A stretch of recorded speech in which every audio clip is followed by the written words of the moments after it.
রাজধানীর milestone school and কলেজে বিমান বিধ্বস্তের ঘটনায় জাতীয় বয়েন ইনস্টিটিউটে আজ আরও একজন মারা যান।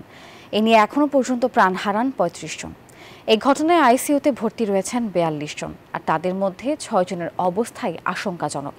এদিকে উত্তরার মাইলস্টোন স্কুল অ্যান্ড কলেজ ভবনে বাংলাদেশ বিমান বাহিনীর প্রশিক্ষণ বিমান বিধ্বস্তের ঘটনায় গুরুতর দগ্ধদের চিকিৎসা সহায়তায় চীন থেকে আসা একটি বিশেষজ্ঞ দল চিকিৎসক দল ঢাকায় পৌঁছেছে।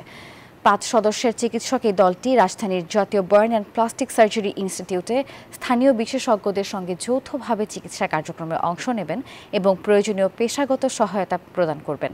আর এছাড়াও ভারত, সিঙ্গাপুর থেকেও বিশেষজ্ঞ দল এসেছে, তারাও প্রয়োজনীয় সহযোগিতা দিয়ে যাচ্ছেন।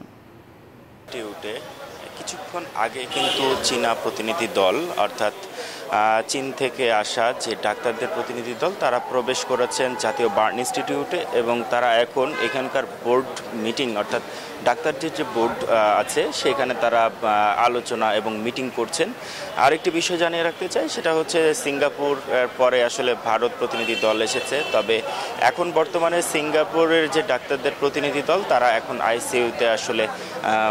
আইসিইউতে মানে চিকিৎসা ব্যবস্থা পর্যবেক্ষণ করছেন এবং তারা রোগীকে পর্যবেক্ষণ করছেন। এই হাসপাতালে এখন পর্যন্ত গতকালের যে ২ জন মারা গেছে সেই মিলে এখন পর্যন্ত ১৩ জনের মৃত্যুর খবর আমরা পেয়েছি, যেটা গতকাল আসলে এই হাসপাতালের পরিচালক ডাক্তার নাসির উদ্দিন নিশ্চিত করেছেন।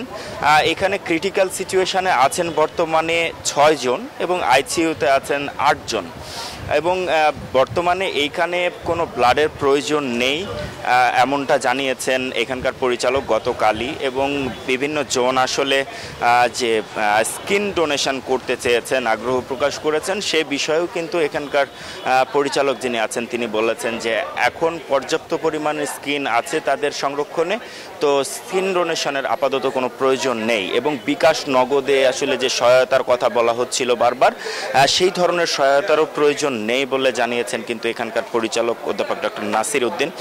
তিনি বলেছেন যে সরকার থেকে সার্বিক সব ধরনের চিকিৎসা ব্যবস্থা এগিয়ে নিতে সব ধরনের ব্যবস্থা নেওয়া হয়েছে এবং আর্থিকভাবে সব ধরনের সহায়তা করা হচ্ছে।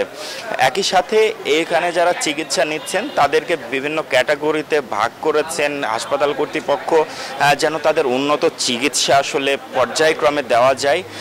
আইসিইউতে থাকলেও অনেকের অবস্থা আশঙ্কাজনক যখন হচ্ছে তখনই তাকে ক্রিটিক্যাল বলা হচ্ছে এই হাসপাতাল থেকে। আর এখন পর্যন্ত এইখানে যে অবস্থা আমরা দেখলাম যে এখানে আইন শৃঙ্খলা রক্ষাকারী বাহিনীর সদস্যরা এখানে উপস্থিত আছেন এবং এখানে কিন্তু দর্শনার্থী বা বাইরের লোকজনকে কিন্তু আসলে ভেতরে প্রবেশ করতে দেওয়া হচ্ছে না।